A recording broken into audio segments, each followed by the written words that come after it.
Apocalypse de Jean, chapitre 13.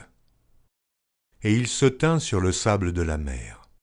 Puis je vis monter de la mer une bête qui avait 10 cornes et 7 têtes, et sur ses cornes 10 diadèmes, et sur ses têtes des noms de blasphème.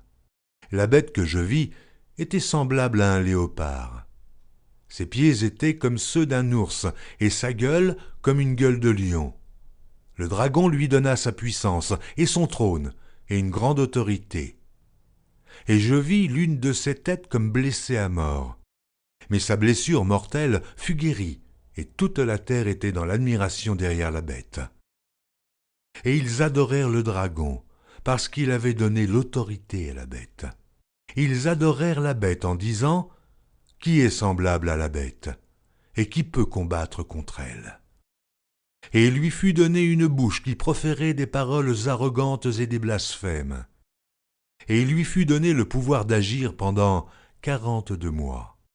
Et elle ouvrit sa bouche pour proférer des blasphèmes contre Dieu, pour blasphémer son nom et son tabernacle, et ceux qui habitent dans le ciel. Et il lui fut donné de faire la guerre aux saints et de les vaincre.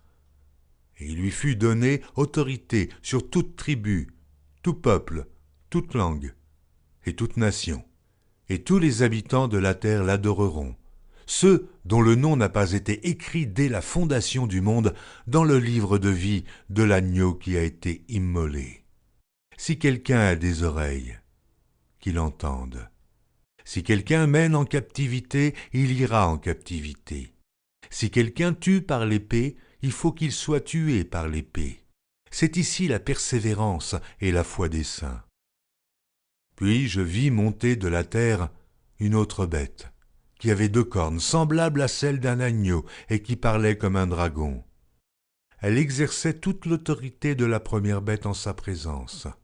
Et elle faisait que la terre et ses habitants adoraient la première bête, dont la blessure mortelle avait été guérie. Elle opérait de grands prodiges, même jusqu'à faire descendre du feu du ciel sur la terre à la vue des hommes. Et elle séduisait les habitants de la terre, par les prodiges qui lui étaient donnés d'opérer en présence de la bête, disant aux habitants de la terre de faire une image à la bête, qui avait la blessure de l'épée et qui vivait.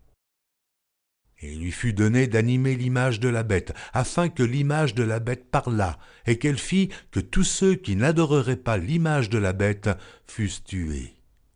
Et elle fit que tous, petits et grands, riches et pauvres, libres et esclaves, reçussent une marque sur leur main droite ou sur leur front, et que personne ne put acheter ni vendre, sans avoir la marque, le nom de la bête ou le nombre de son nom. C'est ici la sagesse. Que celui qui a de l'intelligence calcule le nombre de la bête, car c'est un nombre d'hommes, et son nombre est 666.